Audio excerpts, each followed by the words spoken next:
ನೀವು ಅಲ್ಲದೆ ಇರೋದನ್ನ ನೀವು ಆಗೋದಕ್ಕೆ ಪ್ರಯತ್ನ ಪಡ್ತಾ ಇದ್ದೀರಾ. ನೋ.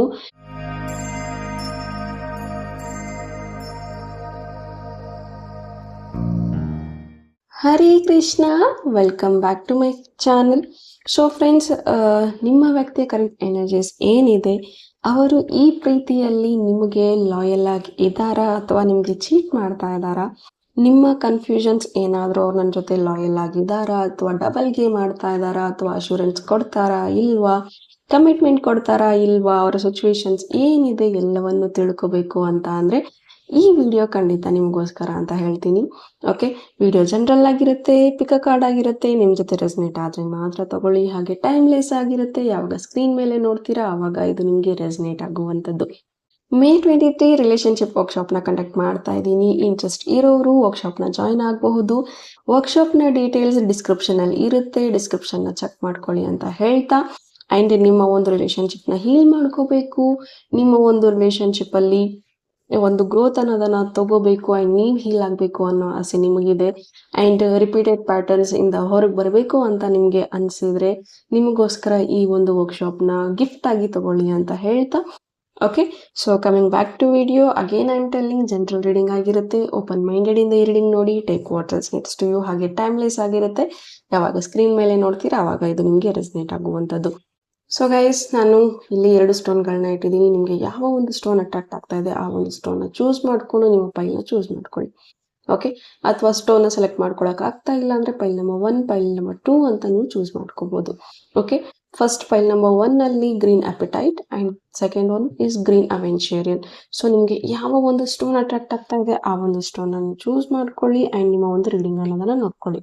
ಹೇ ಪೈಲ್ ನಂಬರ್ 1, ಯಾರೆಲ್ಲ ಗ್ರೀನ್ ಅಪಿಟೈಟ್ನ ಚೂಸ್ ಮಾಡಿದ್ದೀರಾ, ನಿಮ್ಮ ಪರ್ಸನ್ ಅವರ ಕರೆಂಟ್ ಎನರ್ಜೀಸ್, ಅವರು ನಿಮಗೆ ಲಾಯಲ್ ಆಗಿ ಇದ್ದಾರಾ ಇಲ್ವಾ ಅಂತ ನೋಡೋಣ.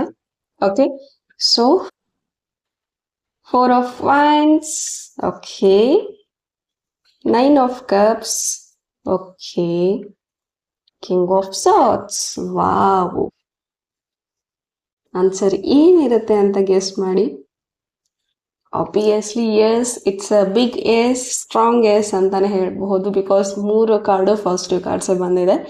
ಓಕೆ, ಈ ಪರ್ಸನ್ ತುಂಬ ಫುಲ್ಫಿಲ್ಡ್ ಆಗಿದ್ದಾರೆ, ಸೆಕ್ಯೂರ್ಡ್ ಆಗಿದ್ದಾರೆ, ತುಂಬ ಕ್ಲಾರಿಟಿ ಇದೆ ಈ ವ್ಯಕ್ತಿಗೆ ಏನು ನಡೀತಾ ಇದೆ, ಏನು ಬೇಕು, ಆಲ್ರೆಡಿ ಅವ್ರಿಗೆ ಏನು ಬೇಕು ಅದನ್ನು ಮೈಂಡ್ಸೆಟ್ ಮಾಡ್ಕೊಂಬಿಟ್ಟಿರ್ತಾರೆ. ಆ್ಯಂಡ್ ಆ ಡಿಸಿಷನ್ನ ಯಾರು ಏನೇ ಹೇಳಿದ್ರು ಇವರು ಚೇಂಜ್ ಮಾಡ್ಕೊಳ್ಳೋದಿಲ್ಲ. ವಿಶ್ ಕಮ್ ಟ್ರೂ ಮೂಮೆಂಟ್ ಅಂತಲೇ ಹೇಳಬಹುದು. ಇವರು ಏನೇನೆಲ್ಲ ಅಂದ್ಕೊಳ್ತಾರೆ ಅದನ್ನೆಲ್ಲ ಅಚೀವ್ ಮಾಡ್ತಾರೆ. ಅಷ್ಟೊಂದು ಪಾಸಿಟಿವಿಟಿ ಈ ಒಂದು ವ್ಯಕ್ತಿನಲ್ಲಿ ಇದೆ ಅಂತ ಹೇಳಬಹುದು. Strong, at the same time empathic ಆಗಿರ್ತಾರೆ, ಅಟ್ ದ ಸೇಮ್ ಟೈಮ್ ಎಮೋಷನ್ಸ್ನ ಬ್ಯಾಲೆನ್ಸ್ ಮಾಡ್ತಾರೆ, at the same time practical ಆಗಿರ್ತಾರೆ, ಫ್ಯಾಮಿಲಿ ಮ್ಯಾನ್ ಅಥವಾ ಫ್ಯಾಮಿಲಿ ವುಮೆನ್ ಆಗಿರ್ತಾರೆ.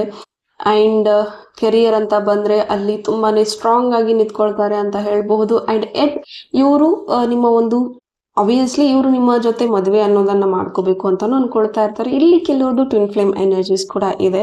ಸೊ ಟ್ವಿನ್ ಫ್ಲೇಮ್ ಎನರ್ಜಿ ಇರೋದ್ರಿಂದ ಸ್ವಲ್ಪ ಮದುವೆ ಡಿಲೇ ಆಗ್ತಾ ಇರಬಹುದು. ಆ್ಯಂಡ್ ಇವರ ಒಂದು ಎನರ್ಜಿ ಕಂಪ್ಲೀಟ್ ಆಗಿ ಪಾಸಿಟಿವ್ ಆಗಿರೋದ್ರಿಂದ ಬಹುಶಃ ನಿಮ್ಮ ಎನರ್ಜಿ ಸ್ವಲ್ಪ ಡೌನ್ ಇರಬಹುದು. Okay, so let see your energy. ನೋಡೋಣ ನಿಮ್ಮ ಎನರ್ಜಿ ಏನಿದೆ ಅಂತ, ಸೊ ದಟ್ ನೀವು ಅವ್ರ ಎನರ್ಜೀಸ್ಗೆ ಮ್ಯಾಚ್ ಆಗ್ತಿದ್ದೀರಾ ಇಲ್ವಾ. Obviously yes. ಸಿ, ನಿಮ್ಮ ಎನರ್ಜೀಸ್ ತುಂಬ ಕಾಂಪ್ಲಿಕೇಶನ್ಸ್ ಇದೆ, ತುಂಬಾ ಓವರ್ ನೆಗೆಟಿವ್, ಓವರ್ ಥಿಂಕಿಂಗ್ ಈ ಪರ್ಸನ್ ಬಗ್ಗೆ ಮಾಡ್ತಾ ಇದ್ದೀರಾ. ಆ್ಯಂಡ್ ನೀವು ಅಂದ್ಕೊಳ್ಳೋ ರೀತಿ ಇವರು ಯಾವುದೇ ರೀತಿಯಲ್ಲೂ ಚೀಟ್ ಮಾಡ್ತಾ ಇಲ್ಲ ಅಥವಾ ಯಾವುದೇ ರೀತಿನಲ್ಲೂ ಬೇರೆದವ್ರ ಹತ್ರ ಹೋಗ್ತಾ ಇಲ್ಲ. ಬಟ್ ನಿಮ್ಮ ಒಂದು ಎನರ್ಜಿ ಫ್ರೀಕ್ವೆನ್ಸಿ ಯಾವ ಥರ ಇದೆ ಅಂತಂದರೆ ನೀವು ತುಂಬ ನೆಗೆಟಿವ್ ಆಗ್ತಾ ಇದ್ದೀರಾ, ತುಂಬಾ ಒಂದು ಸ್ಟಕ್ ಎನರ್ಜಿನಲ್ಲಿದ್ದೀರಾ. ರಿಪೀಟೆಡ್ ಆಗಿ ಬಹುಶಃ ನಿಮ್ಮ ಪಾಸ್ಟ್ ಎಕ್ಸ್ಪೀರಿಯನ್ಸಿಂದ ನೀವು ಈ ರೀತಿ ಇದ್ದೀರಾ. ಇವ್ರು ಎಷ್ಟೇ ಅಶ್ಯೂರೆನ್ಸ್ ಕೊಟ್ಟರು, ಎಷ್ಟೇ ಇಂಪಾರ್ಟೆನ್ಸ್ ಕೊಟ್ಟರು, ನೀವು ಸ್ಟಿಲ್ ಈ ವ್ಯಕ್ತಿ ಮೇಲೆ ಡೌಟ್ ಪಡ್ತಾ ಇದ್ದೀರಾ ಅಂತ ಹೇಳ್ಬಹುದು. ಆ್ಯಂಡ್ ನಿಮ್ಮ ಫ್ಯಾಮಿಲಿ ಇಶ್ಯೂಸ್ ತುಂಬ ನಡೀತಾ ಇದೆ. ಫ್ಯಾಮಿಲಿನಲ್ಲಿ ತುಂಬಾ ಸ್ಟ್ರಾಂಗ್ ಕಾನ್ಫ್ಲಿಕ್ಟ್ಸ್ ನಡೀತಾ ಇದೆ, ಅಥವಾ ಆಸ್ತಿ ವಿಚಾರಕ್ಕೆ ಜಗಳಗಳಾಗ್ತಾ ಇದೆ, ಅಥವಾ ನಿಮ್ಮ ಒಂದು ಕೆರಿಯರ್ ಕಡೆ ನೀವು ಫೋಕಸ್ಡ್ ಆಗಿಲ್ಲ, ನಿಮ್ಮ ಎಮೋಷ್ನಲ್ ಥಿಂಗ್ಸಲ್ಲೂ ನೀವು ಬ್ಯಾಲೆನ್ಸ್ ಆಗಿಲ್ಲ. ಹಾಗಾಗಿ ಇವರ ಒಂದು ಪಾಸಿಟಿವ್ ಎನರ್ಜೀಸ್ಗೆ ನಿಮ್ಮ ಫ್ರೀಕ್ವೆನ್ಸಿ ಮ್ಯಾಚ್ ಆಗ್ತಾ ಇಲ್ಲ. ಇದರಿಂದ ನೀವು ಮ್ಯಾರೇಜ್ ಮ್ಯಾನಿಫೆಸ್ಟೇಷನ್ಸ್ನ ಡಿಲೇ ಮಾಡ್ತಾ ಇದ್ದೀರಾ. ಮೈಟ್ ಬಿ ನೀವು ತುಂಬ ಅಫರ್ಮೇಷನ್ಸ್, ರೆಮಿಡೀಸ್ ಎಲ್ಲನೂ ಟ್ರೈ ಮಾಡ್ತಾ ಇರಬಹುದು.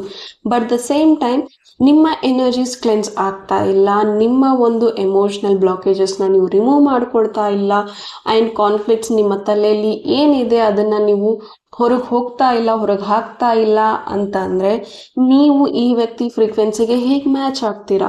ಆ್ಯಂಡ್ ಅದಾದಮೇಲೆ ನೀವು ಕಂಪ್ಲೇಂಟ್ ಮಾಡ್ತೀರಾ ಇವ್ರ ಎಮೋಷ್ನಲಿ ಅವೈಲಬಿಲಿಟಿ ಇಲ್ಲ, ಎಮೋಷ್ನಲ್ ಅವೈಲಬಿಲಿಟಿ ಕೊಡೋದಿಲ್ಲ, ಈಗೋ ಇದೆ, ಡಾಮಿನೇಟಿಂಗ್ ಎನರ್ಜಿ ಇದೆ, ನಾನು ಅರ್ಥನೇ ಮಾಡ್ಕೊಳ್ಳೋದಿಲ್ಲ, ತುಂಬ ಹಾರ್ಶ್ ಆಗಿ ಬಿಹೇವ್ ಮಾಡ್ತಾರೆ. ಸಮ್ಟೈಮ್ಸ್ ಈ ವ್ಯಕ್ತಿ ಆಬ್ವಿಯಸ್ಲಿ ಕಿಂಗ್ ಆಫ್ ಸಾರ್ಟ್ಸ್ ಇರೋದ್ರಿಂದ ಒಂದು ಡಾಮಿನೇಟಿಂಗ್ ಎನರ್ಜಿ ಖಂಡಿತ ಇರುತ್ತೆ. ಆ್ಯಂಡ್ ಪದೇ ಪದೇ ನೀವು ಅವ್ರು ನಿಮ್ಮನ್ನು ಎಷ್ಟೇ ಪ್ಯಾಂಪರ್ ಮಾಡೋದಕ್ಕೆ ಬಂದರು ಅಥವಾ ಎಷ್ಟೇ ಹೇಳೋದಕ್ಕೆ ಬಂದ್ರು ಬಟ್ ದ ಸೇಮ್ ನೀವು ಅದೇ ಒಂದು 2 ದಿನ ಸುಮ್ಮನೆ ಆಗ್ತೀರಾ, ಅದಾದ್ಮೇಲೆ ಮತ್ತು ಅದೇ ಸೇಮ್ ರಿಪೀಟ್ ಮಾಡೋದ್ರಿಂದ ಈ ವ್ಯಕ್ತಿಗೂ ಎಲ್ಲೋ ಒಂದು ಕಡೆ no this person is not meant for me ಅನ್ನೋ ಒಂದು ಫೀಲಿಂಗ್ ಅವ್ರಿಗೆ ನೀವು ಕೊಡ್ತಾ ಇದ್ದೀರಾ. ಓಕೆ, ಅಥವಾ ಇವರು ಇಷ್ಟೊಂದು ಹೈ ವೈಬ್ರೇಷನ್ ಅಲ್ಲಿ ಇರೋದ್ರಿಂದ ನಿಮ್ಮ ಲೋ ಫ್ರೀಕ್ವೆನ್ಸಿಯಿಂದ ಈ ವ್ಯಕ್ತಿ ವೈಬ್ರೇಷನ್ಸ್ ಮ್ಯಾಚ್ ಆಗದೆ ಇರೋದ್ರಿಂದ ನಿಮಗೂ ಅನ್ನಿಸ್ತಾ ಇರ್ಬೋದು ಮೇ ಬಿ ಇವರು ನನಗೆ ಸೀಮಿತ ಅಲ್ಲ, ಅಥವಾ he or she is not meant for me. ಈ ಥರ ನನ್ನ ಪರ್ಸನ್ನ ಅಂದರೆ ಇವರು ನನ್ನ ಒಂದು ಲೈಫಿಗೆ ಒಂದು ಲೆಸನ್ ಥರ ಇರಬಹುದು. Twin flame energy it's a lesson obviously. Might be ಈ ಒಂದು ಪರ್ಸನ್ ಕಡೆಯಿಂದ ನಿಮಗೆ ಒಂದು ಲೆಸನ್ ಸಿಗ್ತಾ ಇದೆ ದಟ್ ನಿಮ್ಮ ಒಂದು ಸೆಲ್ಫ್ ವರ್ತ್ನ ನೀವು ಕಂಡ್ಕೋಬೇಕು ಅಂತ, ನಿಮ್ಮ ಸೆಲ್ಫ್ ಲವ್ ಜರ್ನಿನ ಶುರು ಮಾಡ್ಕೋಬೇಕು ಅಂತ. But you are not understanding, ನೀವು ಅರ್ಥನೇ ಮಾಡ್ಕೊಳ್ತಾ ಇಲ್ಲ. This person is very spiritual at very happy and ಯಾವುದಕ್ಕೂ ಬೋದರ್ ಮಾಡೋದಿಲ್ಲ, ಎಲ್ಲವನ್ನು ತುಂಬ ಕಾಮಾಗಿ ಹ್ಯಾಂಡಲ್ ಮಾಡ್ತಾರೆ. ಎಷ್ಟೇ ಸ್ಟ್ರೆಸ್ ಇದ್ರು ಏನೇ ಇದ್ರು ತುಂಬಾ ಒಂದು ಇದರಲ್ಲಿ ಹ್ಯಾಂಡಲ್ ಮಾಡ್ತಾರೆ. ನೀವು ತುಂಬ ಬ್ಲೈಂಡಾಗಿ ನಂಬ್ತೀರಾ ಎಲ್ಲನೂ. ಓಕೆ, ತುಂಬ ಸ್ಟಕ್ ಫೀಲ್ ಇದ್ದೀರಾ ಎಮೋಷ್ನಲಿ, ಅಂದರೆ ಯಾರು ಏನು ಹೇಳ್ತಾರೆ ಅದೇ ನಿಜ ಅನ್ನೋ ರೀತಿ ಇದೆ. ಆ್ಯಂಡ್ ನೀವು ನಿಮ್ಮ ಲೈಫ್ನ ಬೇರೆದವ್ರು ಹೇಗೆ ಹೇಳ್ತಾರೋ ಅದ್ರ ಮೇಲೆ ನೀವು ಡಿಸೈಡ್ ಮಾಡ್ತೀರಾ, ಅಥವಾ ಬೇರೆದವ್ರು ಹೇಗಿದ್ದಾರೋ ಅದ್ರ ಮೇಲೆ ನೀವು ಡಿಸೈಡ್ ಮಾಡ್ತೀರಾ. ನೀವು ಅಲ್ಲದೆ ಇರೋದನ್ನ ನೀವು ಆಗೋದಕ್ಕೆ ಪ್ರಯತ್ನ ಪಡ್ತಾ ಇದ್ದೀರಾ. ಫಸ್ಟ್ ಇಲ್ಲಿ ನಿಮಗೆ ಸ್ಟ್ರಾಂಗ್ ಮೆಸೇಜ್ ಇರೋದು, ನೀವು ನಿಮ್ಮನ್ನ ಅರ್ಥ ಮಾಡ್ಕೊಳ್ಳಿ ಆ್ಯಂಡ್ ನಿಮ್ಮ ಪಾರ್ಟ್ನರ್ ಬಗ್ಗೆ ನೀವು ರಾಂಗ್ ಆಗಿ ಥಿಂಕ್ ಮಾಡೋದನ್ನ ಬಿಡಿ. ಓಕೆ, ಅವರು ನನ್ನ ಚೀಟ್ ಮಾಡ್ತಾ ಇದ್ದಾರಾ, ಅವ್ರು ಒಂದಿನ ನಿಮಗೆ ಕಾಲ್ ಮೆಸೇಜ್ ಮಾಡಿಲ್ಲ ಅಂದರೆ ಅವ್ರಿಗೆ ಬೇರೆ ಯಾರೋ ಸಿಕ್ಕಿರಬಹುದು, ಅವ್ರು ನನಗೆ ಇಂಪಾರ್ಟೆಂಟೇ ಕೊಡೋದಿಲ್ಲ, ಮೋಸ್ಟ್ಲಿ ಅದಿದೆ ಇದಿದೆ ಸುಮಾರು ತಲೆಯಲ್ಲಿ ಓಡ್ತಾ ಇರುತ್ತೆ. ಆ್ಯಂಡ್ ಪದೇ ಪದೇ 24/7 ಬರೀ ಈ ಪರ್ಸನ್ ಬಗ್ಗೆ ಏನೋ ಯೋಚನೆ ಮಾಡ್ತಾ ಕೂತ್ಕೋಬೇಡಿ. ನಿಮ್ಮದು ಲೈಫ್ ಇದೆ, ನಿಮ್ಮ ಲೈಫ್ ಕಡೆನೂ ನೀವು ಫೋಕಸ್ ಮಾಡ್ಕೊಳ್ಳಿ ಆ್ಯಂಡ್ ನಿಮ್ಮ ಕಪ್ನ ನೀವು ಫಿಲ್ ಮಾಡ್ಕೊಳ್ಳಿ with love, with respect, with happiness. Okay, ನಿಮ್ಮ ಕಪ್ ಯಾವಾಗ ಫಿಲ್ ಆಗುತ್ತೆ, ತುಂಬಿರುತ್ತೆ, ಅವಾಗ ನೀವು ಶೇರ್ ಮಾಡ್ಕೋಬಹುದು. ಸೊ ಈ ಪರ್ಸನ್ ಅವರ ಕಪ್ ಕಂಪ್ಲೀಟ್ ಆಗಿ ಫುಲ್ ಆಗಿದೆ ಆ್ಯಂಡ್ ಈ ಪರ್ಸನ್ ನಿಮಗೆ ಶೇರ್ ಮಾಡೋದಕ್ಕೂ ರೆಡಿ ಇದ್ದಾರೆ. ಬಟ್ ನೀವು ಹಳೆ ನೆಗೆಟಿವ್ ಪ್ಯಾಟರ್ನಿಂದ ಹೊರಗೆ ಬರ್ತಾ ಇಲ್ಲ. ಹಳೆ ಒಂದು ನೆಗೆಟಿವಿಟಿಯಲ್ಲಿ ನೀವು ಫಿಲ್ ಆಗಿದ್ದೀರಾ. ಒನ್ಸ್ ನೀವು ಆ ನೆಗೆಟಿವಿಟಿನ ಕ್ಲೆನ್ಸ್ ಮಾಡಿದ್ರೆ ಅಗೇನ್ ನಿಮ್ಮ ಕಪ್ ಖಾಲಿ ಇರುತ್ತೆ, ಅವಾಗ ನೀವು ಪಾಸಿಟಿವಿಟಿನ ಫಿಲ್ ಮಾಡಬಹುದು. ನಿಮ್ಮ ಕಪ್ ಫುಲ್ ಇರಬಹುದು ಈಗ, ಬಟ್ ನೆಗೆಟಿವ್ ಸ್ಟೇಜಲ್ಲಿ.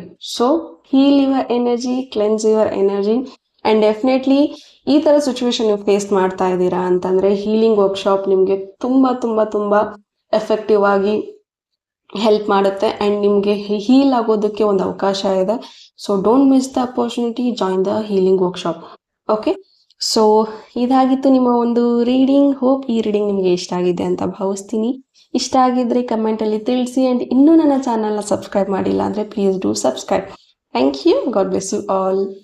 ಹೇ ಪೈಲ್ ನಂಬರ್ 2, ಯಾರೆಲ್ಲ ಗ್ರೀನ್ ಅವೆಂಚರನ್ನು ಚೂಸ್ ಮಾಡಿದ್ದೀರಾ, ನಿಮಗೋಸ್ಕರ ನಿಮ್ಮ ಪಾರ್ಟ್ನರ್ ಅವರ ಕರೆಂಟ್ ಎನರ್ಜೀಸ್ ಆ್ಯಂಡ್ ಅವರು ನಿಮ್ಮ ಪ್ರೀತಿಯಲ್ಲಿ ಲಾಯಲ್ ಆಗಿದ್ದಾರಾ ಇಲ್ವಾ ಅಂತ ನೋಡೋಣ. So let start. 3 of Pentacles, 8 of Wands, Death. Okay, so as per the card ನಿಮ್ಮ ಪರ್ಸನ್ ನಿಮಗೋಸ್ಕರ ಲಾಯಲ್ ಆಗಿದ್ದಾರೆ ಆ್ಯಂಡ್ ಬಟ್ ಇವ್ರ ಲೈಫಲ್ಲಿ ಸ್ವಲ್ಪ ಫಿನಾನ್ಷಿಯಲ್ ಬ್ಲಾಕೇಜಸ್ ಇದೆ ಆ್ಯಂಡ್ ಫಿನಾನ್ಷಿಯಲಿ ಕೆರಿಯರಲ್ಲಿ ಸ್ವಲ್ಪ ಸ್ಟ್ರಗಲ್ ಮಾಡ್ತಾ ಇದ್ದಾರೆ ಅಂತ ಹೇಳ್ಬಹುದು ಆ್ಯಂಡ್ ಸ್ವಲ್ಪ ಮೆಂಟಲಿ ಇವರು ವೀಕ್ ಇದ್ದಾರೆ ಅಂತ ಹೇಳ್ಬಹುದು. ಚೇಂಜ್ನ ಇವರು ಎಕ್ಸೆಪ್ಟ್ ಮಾಡೋದಿಲ್ಲ. ಏನಾದರೂ ಚೇಂಜಸ್ ಬೇಕು ಅಂತಂದ್ರೆ ಇವ್ರಿಗೆ ಎಲ್ಲವೂ ಬೇಕು, ಎಲ್ಲ ಲಕ್ಸುರಿಯಸ್ ಲೈಫ್ ಬೇಕು, ಸಾಲ ತೀರಬೇಕು, ಕೆರಿಯರಲ್ಲಿ ಸೆಟ್ಲ್ ಆಗಬೇಕು, ಬಟ್ ಹಾರ್ಡ್ ವರ್ಕ್ ಮಾಡೋದಕ್ಕೆ ರೆಡಿ ಇಲ್ಲ ಆ್ಯಂಡ್ ಆ ಚೇಂಜ್ನ ಎಕ್ಸೆಪ್ಟ್ ಮಾಡೋದಕ್ಕೆ ರೆಡಿ ಇಲ್ಲ. ಡೆತ್ ಕಾರ್ಡ್ ಬಂದಿರೋದ್ರಿಂದ ಹಳೆ ವರ್ಷನ್ ಏನಿದೆ ಅದು ಕಂಪ್ಲೀಟ್ ಎಂಡ್ ಆಗಿ ಹೊಸ ಜರ್ನಿನ, ಹೊಸ ವರ್ಷನ್ನ ನೀನು ರೂಪಿಸ್ಕೋಬೇಕು. ಈಗ ಹಂತವಾಗಿ ನೀನು ಬೆಳಿತೀಯಾ ಅಂತಂದ್ರೆ ಆ ಒಂದು ಬೆಳವಣಿಗೆಗೆ ತಕ್ಕಂಗೆ ನಮ್ಮ ಒಂದು ಚೇಂಜಸ್ ಅಪ್ಗ್ರೇಡ್ ಆಗಬೇಕು, ನಮ್ಮಲ್ಲೂ ಕೂಡ ಬದಲಾವಣೆಗಳು ಆಗಬೇಕು, ಅಡ್ಜಸ್ಟ್ಮೆಂಟ್ ಇರಬೇಕು. ಬಟ್ ಈ ವ್ಯಕ್ತಿಗೆ ಎಲ್ಲ ರೀತಿಯ ಸೌಕರ್ಯಗಳು ಬೇಕು, ಬಟ್ ಸಡನ್ ಆಗಿ ಆಗಬೇಕು. ಪೇಷನ್ಸ್ ಇಲ್ಲ, ಇವತ್ತು ಅನ್ಕೊಂಡಿದ್ದಾರೆ ಅದು ನಾಳೆನೇ ಬೇಕು. ಸೊ ಈ ಥರದ ಸಾರಿ ಗೈಸ್. ಈ ತರದ್ ಇದ್ದಾಗ ಈ ವ್ಯಕ್ತಿ ಏನಾಗ್ತಾ ಇದೆ ಅಂತಂದ್ರೆ ಒಂದಿನ ಫುಲ್ ಆಕ್ಟಿವ್ ಆಗಿರ್ತಾರೆ, ಸ್ಟ್ರಾಂಗ್ ಆಗಿರ್ತಾರೆ ಅಂಡ್ ಎಲ್ಲವನ್ನು ಸರಿಯಾಗಿ ಮಾಡ್ತಾರೆ. ಬಟ್ ಇದರಿಂದಾಗಿ ಅಗೇನ್ ಆ ಒಂದು ಕನ್ಸಿಸ್ಟೆನ್ಸಿ ಮೇಂಟೈನ್ ಮಾಡೋಕ್ಕಾಗ್ತಾ ಇಲ್ಲ ಅಂಡ್ ಚೇಂಜ್ನ ಎಕ್ಸೆಪ್ಟ್ ಮಾಡೋಕ್ಕಾಗದೇ ಇರೋ ಕಾರಣ ಏನ್ ಬೇಕು ಅನ್ನೋ ಕ್ಲಾರಿಟಿನೂ ಕೂಡ ಇಲ್ಲ. ಅಂಡ್ 3 ಆಫ್ ಪೆಂಟಿಕಲ್ಸ್ ಬಂದಿರೋದ್ರಿಂದ ಸಮ್ವೇರ್ ಇವರು ಬೇಗ ಇನ್ಫ್ಲೂಯೆನ್ಸ್ ಆಗ್ತಾರೆ ನೆಗೆಟಿವ್ ಪೀಪಲ್ಗೆ. ಯಾರಾದ್ರೂ ಬೇರೆ ಒಂದು ನೆಗೆಟಿವ್ ಥಾಟ್ಸ್ನ ಇವ್ರ ತಲೆ ತುಂಬಿದ್ರೆ ಅದನ್ನೇ ನಂಬಿ ಬಿಡ್ತಾರೆ. ಓಕೆ, ಈಗ ಸಪೋಸ್ ಫಾರ್ ಎಕ್ಸಾಂಪಲ್ ಈ ವ್ಯಕ್ತಿ ತುಂಬಾ ಸ್ಟ್ರಾಂಗ್ ಆಗಿದ್ದಾರೆ ಅಂಡ್ ಎಲ್ಲವನ್ನೂ ಬ್ಯಾಲೆನ್ಸ್ ಮಾಡ್ಕೊಂಡು ಹೋಗ್ತಾ ಇದ್ದಾರೆ. ಯಾರೋ ಒಬ್ರು ಬಂದು ನೀನ್ ಚೆನ್ನಾಗಿ ಮಾಡ್ತಾ ಇಲ್ಲ, you are not good enough, ನೀನ್ ಹಾಗಿದ್ಯಾ ಹೀಗಿದ್ಯಾ ಅಂತಂದ್ರೆ ಅದನ್ನೇ ನಂಬೋದಕ್ಕೆ ಶುರು ಮಾಡ್ತಾರೆ. ಅಂಡ್ ಇನ್ನೋ ರೀತಿಲಿ ಹೇಳ್ಬೇಕು ಅಂದ್ರೆ ಅವ್ರಿಗೆ ಇನ್ನೊಂದು ಯಾವುದೋ ಜಾಗದಲ್ಲಿ ಒಂದು ಒಳ್ಳೆ ಕೆಲಸ ಸಿಗ್ಬೇಕು ಅಂತ ಒಂದು ಸಿಟಿಗೆ ಶಿಫ್ಟ್ ಆಗ್ಬೇಕು ಅನ್ಕೊಳ್ತಾ ಇದ್ದಾರೆ ಅನ್ಕೊಳ್ಳಿ. ಅಂಡ್ ನೀವು ಅಥವಾ ಇನ್ಯಾರೋ ಹೇಳಿ ಅಷ್ಟು ದೊಡ್ಡ ಊರಲ್ಲಿ ಬೇರೆ ಒಂದು ಸಿಟಿಯಲ್ಲಿ ಗೊತ್ತಿಲ್ಲದ ಊರಲ್ಲಿ ಹೆಂಗಿರ್ತೀಯ, ನೀ ಎಲ್ಲರನ್ನ ಬಿಟ್ಟು ಹೆಂಗ್ ಹೋಗ್ತೀಯ, ಈ ತರದೆಲ್ಲ ಡಿಮೋಟಿವೇಟಿವ್ ಥಿಂಗ್ಸ್ನ ಏನಾದರೂ ಈ ವ್ಯಕ್ತಿಗೆ ಹೇಳ್ಬಿಟ್ರೆ ಅವ್ರ ಡಿಸಿಷನ್ನ ಚೇಂಜ್ ಮಾಡಿಬಿಡ್ತಾರೆ, ಅವ್ರ ಪ್ಯಾಷನ್ನೇ ಚೇಂಜ್ ಮಾಡ್ಕೊಂಡ್ಬಿಡ್ತಾರೆ, ಅವ್ರ ಕನಸನ್ನೇ ಚೇಂಜ್ ಮಾಡ್ಕೊಂಡ್ಬಿಡ್ತಾರೆ. ಆ್ಯಂಡ್ ಇವ್ರಿಗೆ ಯಾರು ಏನು ಮಾಡ್ತಾರೆ ನಾನು ಅದನ್ನು ಮಾಡ್ತೀನಿ, ಇವರಲ್ಲಿರೋ ಯೂನಿಕ್ನೆಸ್ನ ಇವರು ಫೈಂಡ್ ಔಟ್ ಮಾಡ್ಕೊಳ್ತಾ ಇಲ್ಲ. ಹೀಗಾಗಿ ಇವ್ರಿಗೆ ಲೈಫಲ್ಲಿ ಏನಾಗ್ತಾ ಇದೆ ಅನ್ನೋ ಡಿಕೋಡ್ ಮಾಡ್ಕೊಳಕ್ಕಾಗ್ತಾ ಇಲ್ಲ.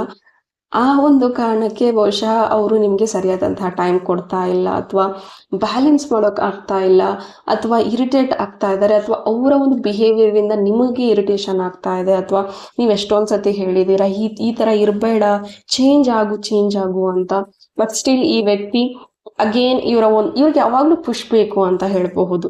ಅಗೇನ್ ಬೇರೆ ಹೊರಗಡೆಯಿಂದ ಇವ್ರಿಗೆ ಪುಷ್ ಬೇಕು, ಒಳಗಡೆ ಇರುವಂತ ಇವ್ರ ಇನ್ನರ್ ಸ್ಟ್ರೆಂತ್ನ ಇವರು ನೋಡ್ಕೊಳ್ತಾ ಇಲ್ಲ. ಇವ್ರಿಗೆ ತುಂಬಾ ದಾರಿಗಳು ಸಿಗ್ತಾ ಇದೆ, ಒಂದಷ್ಟು ಚಾಲೆಂಜಸ್ನ ಇವ್ರು ಫೇಸ್ ಮಾಡೋದಕ್ಕೆ ರೆಡಿ ಇಲ್ಲ, ಹೊಸತನವನ್ನ ಇವರು ಅಳವಡಿಸ್ಕೊಳ್ಳೋದಕ್ಕೆ ರೆಡಿ ಇಲ್ಲ ಅಂತ ಹೇಳ್ಬೋದು. ಸೊ ನಿಮ್ಮ ಎನರ್ಜೀಸ್ ನೋಡೋಣ.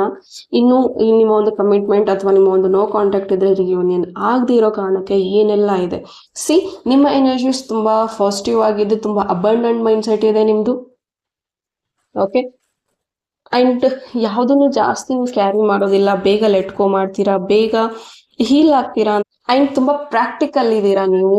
ಅಂಡ್ ಏನ್ ಬೇಕೋ ಅದನ್ನ ನೀವು ಒಂದ್ಸತಿ ನೀವು ಅನ್ಕೊಂಡಿದ್ದನ್ನ ಅದನ್ನ ನೀವು ಮಾಡ್ಬಿಡ್ತೀರಾ, ಡಿಸೈಡ್ ಮಾಡ್ತೀರಾ. ಅಂಡ್ 2 ಮನಸ್ಸಿಲ್ಲ. ಅಂಡ್ ಈ ವ್ಯಕ್ತಿಯ ಮನಸ್ಥಿತಿ ಹೇಗಿದೆ, 2 ಮನಸ್ಥಿತಿ ಇದೆ. ಯಾರು ಏನ್ ಹೇಳ್ತಾರೆ ಅದೇ ಸರಿ, ಯಾರು ಏನ್ ಮಾಡ್ತಾರೆ ಅದನ್ನೇ ನಾನು ಮಾಡೋದು. ಹೀಗಾಗಿ ನಿಮ್ಮ ಇಬ್ಬರ ಒಂದು ಫ್ರೀಕ್ವೆನ್ಸಿ ಮ್ಯಾಚ್ ಆಗ್ತಾ ಇಲ್ಲ. ಅಂಡ್ ಇವರಲ್ಲಿ ತುಂಬಾ ಎಮೋಷನ್ಸ್ ವೇರಿಯೇಷನ್ಸ್ ಆಗ್ತಾ ಇದೆ. ಅಂಡ್ ನಿಮ್ಮಲ್ಲಿ ತುಂಬಾನೇ practical mind set, dominating mind set and ಆಂಗ್ ಎನರ್ಜಿ ಜಾಸ್ತಿ ಇದೆ ಅಂತ ಹೇಳ್ಬಹುದು. ಅಂದ್ರೆ ನಿಮ್ಮ ಒಂದು ಮಸ್ಕುಲಿನ್ ಎನರ್ಜಿ ತುಂಬಾ ಹೈ ಇದೆ ಅಂಡ್ ಈ ಪರ್ಸನ್ ಅವ್ರದ್ದು ಫೆಮಿನನ್ ಎನರ್ಜಿ ಜಾಸ್ತಿ ಇದೆ ಅಂತ ಹೇಳ್ಬಹುದು. ಹೀಗಾಗಿ ಇಬ್ಬರದು ಮ್ಯಾಚ್ ಆಗ್ತಾ ಇಲ್ಲ ಇಲ್ಲಿ. ಅದಕ್ಕೋಸ್ಕರ ನಿಮ್ಮ ಮ್ಯಾನಿಫೆಸ್ಟೇಷನ್ಸ್ ರಿಲೇಟೆಡ್ ಟು ಮ್ಯಾರೇಜ್ ಅಥವಾ ರೀಕಾಂಟ್ಯಾಕ್ಟ್, ರಿಯೂನಿಯನ್ ಇದ್ಯಾವುದು ಆಗ್ತಾ ಇಲ್ಲ. ಇಲ್ಲಿ ನಿಮ್ಮ ಒಂದು ಫೆಮಿನೈನ್ ಎನರ್ಜಿನ, ನಿಮ್ಮ ಮಸ್ಕುಲಿನ್ ಎನರ್ಜಿನ ಎರಡನ್ನೂ ಬ್ಯಾಲೆನ್ಸ್ ಮಾಡಬೇಕು. ಓಕೆ, ಬರೀ ನೀವು ವರ್ಕ್ ಅಂತ ಇದ್ರೆ ಸ್ವಲ್ಪ ನಿಮ್ಮ ಒಂದು ಕೇರಿಂಗ್ ಕಡೆ ನೀವು ಫೋಕಸ್ ಮಾಡಿ, ನಿಮ್ಮ ಬ್ಯೂಟಿ ಕಡೆ ಫೋಕಸ್ ಮಾಡಿ, ಅಥವಾ ನಿಮ್ಮ ಒಂದು ಡ್ರೆಸ್ಸಿಂಗ್ ಸೆನ್ಸ್ ಕಡೆ ಫೋಕಸ್ ಮಾಡಿ, ಅಥವಾ ನೀವು ಬರೀ ಅಂಡ್ ಈ ಪರ್ಸನ್ ಬರೀ ಎಮೋಷ್ನಲಿ ಲೋ ಫೀಲ್ ಆಗ್ತಾ ಇದ್ದಾರೆ, ಅಥವಾ ಯಾರು ಪ್ರೀತಿಗೋಸ್ಕರ ಹಂಬಲಿಸ್ತಾ ಇದ್ದಾರೆ ಅಂದ್ರೆ ಇವರ ಒಂದು ಆಂಗ್ ಎನರ್ಜಿನಲ್ಲಿ ಇವರು ವರ್ಕ್ ಮಾಡಬೇಕಾಗತ್ತೆ. ಅಂಡ್ ಇಬ್ಬರದು ಆ ಒಂದು ಆಂಗ್ energy, feminine masculine energy balance ಆದಾಗ ಡೆಫಿನೆಟ್ಲಿ ಟ್ರಸ್ಟ್ ಮೀ, ನಿಮ್ಮ ಇಬ್ಬರ ಒಂದು ರಿಲೇಶನ್ಶಿಪ್ ಹೀಲ್ ಆಗುತ್ತೆ. ಅಂಡ್ ನಿಮ್ಮ ಒಂದು ರಿಯೂನೈಟ್ ಅಥವಾ ಮ್ಯಾರೇಜ್ ಅಥವಾ ಸಪ್ರೇಷನ್ ನಲ್ಲಿ ಇದ್ದೀರಾ, ಮ್ಯಾರೇಜ್ ಆಗಿ ಕೂಡ ಒಂದಾಗಬೇಕು ಅನ್ಕೊಳ್ತಾ ಇದ್ದೀರಾ, what ever the situation relationship ಅಲ್ಲಿ ಅದೆಲ್ಲವೂ ಪಾಸಿಬಲ್ ಆಗುತ್ತೆ. ಅದಕ್ಕೆ ನಿಮ್ಮಿಬ್ಬರ ಮೇಲೆ ವರ್ಕ್ ಮಾಡಬೇಕಾಗತ್ತೆ. ಓಕೆ, ಅವ್ರು ನಿಮ್ಮ ಮಾತು ಕೇಳ್ತಾ ಇಲ್ಲ, ಪಾಸಿಟಿವ್ ಆಗಿ ಇರೋಕ್ಕಾಗ್ತಾ ಇಲ್ಲ ಅಂತಂದ್ರೆ ಜಸ್ಟ್ ಅವ್ರಿಗೆ ಫೋರ್ಸ್ ಮಾಡೋಕೆ ಹೋಗ್ಬೇಡಿ. ಜಸ್ಟ್ ನೀವು ನಿಮ್ಮ ಮೇಲೆ ವರ್ಕ್ ಮಾಡೋದಕ್ಕೆ ಶುರು ಮಾಡಿ, ಆಟೋಮೆಟಿಕ್ಲಿ ಆ ಪರ್ಸನ್ ಕೂಡ ಹೀಲ್ ಆಗೋದಕ್ಕೆ ಶುರು ಮಾಡ್ತಾರೆ. ಬಿಕಾಸ್ ನಿಮ್ಮ ಎನರ್ಜೀಸ್ ಕೂಡ ಅವ್ರಿಗೆ ವೈಬ್ರೇಟ್ ಆಗೋದ್ರಿಂದ ಸೊ ಅವರು ಆಟೋಮೆಟಿಕ್ ಆಗಿ ಚೇಂಜ್ ಆಗೋದಕ್ಕೆ ಶುರು ಮಾಡ್ತಾರೆ. ಓಕೆ, ಸೊ ಈ ಥರದ ಸಿಚುವೇಶನ್ಸ್ ನೀವು ಫೇಸ್ ಮಾಡ್ತಾ ಇದ್ದೀರಾ, ಏನು ಮಾಡಬೇಕು, ಹೇಗೆ ಹೀಲ್ ಮಾಡ್ಕೋಬೇಕು ಅಂತ ತುಂಬ ಕನ್ಫ್ಯೂಷನ್ಸ್ ಇದ್ದರೆ ಟ್ರಸ್ಟ್ ಮೀ, ನೀವು ಹೀಲಿಂಗ್ ವರ್ಕ್ಶಾಪ್, ರಿಲೇಷನ್ಶಿಪ್ ಹೀಲಿಂಗ್ ವರ್ಕ್ಶಾಪ್ನ ನೀವು ಜಾಯಿನ್ ಆಗಿ 5 days ವರ್ಕ್ಶಾಪ್ ಇರುತ್ತೆ. ಖಂಡಿತ ನೀವು ಅಲ್ಲಿ ನಿಮ್ಮ ಎಲ್ಲ ಪ್ರಾಬ್ಲಮ್ಸ್ಗೂ ಸೊಲ್ಯೂಷನ್ಸ್ ಅನ್ನೋದನ್ನು ಕಂಡುಕೊಳ್ತೀರಾ. ಆ್ಯಂಡ್ ನೀವು ಅಲ್ಲಿ ಹೀಲ್ ಆಗೋದಕ್ಕೆ ಶುರು ಮಾಡ್ತೀರಾ. ನಿಮ್ಮ ಒಂದು ಪರ್ಸೆಪ್ಷನ್ ಚೇಂಜ್ ಆಗುತ್ತೆ ರಿಲೇಟೆಡ್ ಟು ರಿಲೇಶನ್ಶಿಪ್ಸ್. ಅಂಡ್ ನಿಮ್ಮ ಒಂದು ಸೆಲ್ಫ್ ಇದ್ರ ಬಗ್ಗೆನೂ ಎಷ್ಟೊಂದು ಮಿಸ್ಟೇಕ್ಸ್ ಮಾಡಿರ್ತೀರಾ ಅಂಡ್ ಸರಿಯಾದಂತಹ ಗೈಡೆನ್ಸ್ ಇರೋದಿಲ್ಲ ನಿಮಗೆ. ಅಂಡ್ ಯೂಟ್ಯೂಬಲ್ಲಿ ನೀವು ಎಷ್ಟೊಂದು ವಿಡಿಯೋಸ್ಗಳನ್ನ ಎಲ್ಲಾನು ನೋಡ್ತಿರ್ತೀರಾ, ಬಟ್ ಅದೆಲ್ಲ ಟೆಂಪರರಿ ಸೊಲ್ಯೂಷನ್ಸ್. ಅಂಡ್ ಎಷ್ಟೇ ನೀವು ರಿಚುವಲ್ಸ್ ಮಾಡ್ತೀರಾ, ಬೇಲಿಫ್ ಟೆಕ್ನಿಕ್ ಅಂತೆ, 555 ಟೆಕ್ನಿಕ್ ಅಂತೆ, ಅಫರ್ಮೇಷನ್ಸ್ ಅಂತೆ ಎಲ್ಲವೂ ಮಾಡ್ತಿರ್ತೀರಾ, ಬಟ್ ಸ್ಟಿಲ್ ಅದು ಯಾವುದು ವರ್ಕ್ ಆಗ್ತಾ ಇಲ್ಲ ಅಂದ್ರೆ ನಿಮ್ಮ ಒಂದು ಪ್ಯಾಟರ್ನ್ಸ್ನ ನೀವು ಬ್ರೇಕ್ ಮಾಡಬೇಕಾಗತ್ತೆ. ನಿಮ್ಮ ರಿಪೀಟೆಡ್ ಪ್ಯಾಟರ್ನ್ಸ್ ಇರುತ್ತೆ, ಅಥವಾ ನಿಮ್ಮ ಚೈಲ್ಡ್ಹುಡ್ ಇಂದ ಏನೋ ಒಂದು ಟ್ರಾಮಾಸ್ ಇರುತ್ತೆ. ಸೊ ಅದೆಲ್ಲವನ್ನು ನೀವು ಹೀಲ್ ಮಾಡ್ಕೋಬೇಕಾಗತ್ತೆ. ಸೊ ಅದೆಲ್ಲದ್ರ ಮೇಲೂ ನೀವು ವರ್ಕ್ ಮಾಡಬೇಕು ಅಂದ್ರೆ ಫಸ್ಟ್ ನಿಮ್ಮ ಮೈಂಡ್ ಸೆಟ್ ಮೇಲೆ ನೀವು ವರ್ಕ್ ಮಾಡಬೇಕಾಗತ್ತೆ. ಸೊ ನಿಮಗೆ ರಿಯಲಿ ಈ ಒಂದು ಸಿಚುವೇಶನ್ ಇಂದ ಹೊರಗೆ ಬರಬೇಕು, ನಾನು ಹೀಲ್ ಮಾಡ್ಕೊಂಡು ನನ್ನ ರಿಲೇಶನ್ಶಿಪ್ನ ನಾನು ಹೀಲ್ ಮಾಡ್ಕೋಬೇಕು ಅಂತ ನಿಮಗೆ ನಿಜವಾಗ್ಲೂ ಅನ್ಸಿದ್ರೆ ನಿಮಗೋಸ್ಕರ ಒಂದು ಅವಕಾಶ ಅನ್ನೋದನ್ನ ತಗೊಳ್ಳಿ. ಅಂಡ್ ಆ ಒಂದು ರಿಲೇಶನ್ಶಿಪ್ ಹೀಲಿಂಗ್ ವೆಬಿನಾರ್ನ ವರ್ಕ್ಶಾಪ್ನ ನಿಮಗೋಸ್ಕರ ಒಂದು ಗಿಫ್ಟ್ ಆಗಿ ತಗೊಳ್ಳಿ ಅಂತ ಹೇಳ್ತಾ, ಸೊ ಇದಾಗಿತ್ತು ನಿಮ್ಮ ರೀಡಿಂಗ್. ಹೋಪ್ ಈ ರೀಡಿಂಗ್ ನಿಮಗೆ ಇಷ್ಟ ಆಗಿದೆ ಅಂತ ಭಾವಿಸ್ತೀನಿ. ಇಷ್ಟ ಆಗಿದ್ರೆ ಕಮೆಂಟ್ ಅಲ್ಲಿ ತಿಳಿಸಿ. ಅಂಡ್ ಇನ್ನೂ ನನ್ನ ಚಾನೆಲ್ನ ಯಾರು ಸಬ್ಸ್ಕ್ರೈಬ್ ಮಾಡಿಲ್ವೋ ಪ್ಲೀಸ್ ಡೂ ಸಬ್ಸ್ಕ್ರೈಬ್ ಅಂತ ಹೇಳ್ತಾ, ನೆಕ್ಸ್ಟ್ ಯಾವ ಒಂದು ಟಾಪಿಕ್ ಮೇಲೆ ನಿಮಗೆ ರೀಡಿಂಗ್ ಅನ್ನೋದು ಬೇಕು ಅನ್ನೋದನ್ನು ಕೂಡ ಕಮೆಂಟ್ ಅಲ್ಲಿ ತಿಳಿಸಿ. ನಾನು ಆ ಒಂದು ಟಾಪಿಕ್ ಮೇಲೆ ನಿಮಗೆ ರೀಡಿಂಗ್ ಅನ್ನೋದನ್ನ ಮಾಡ್ತೀನಿ. Okay guys, thank you. God bless you all.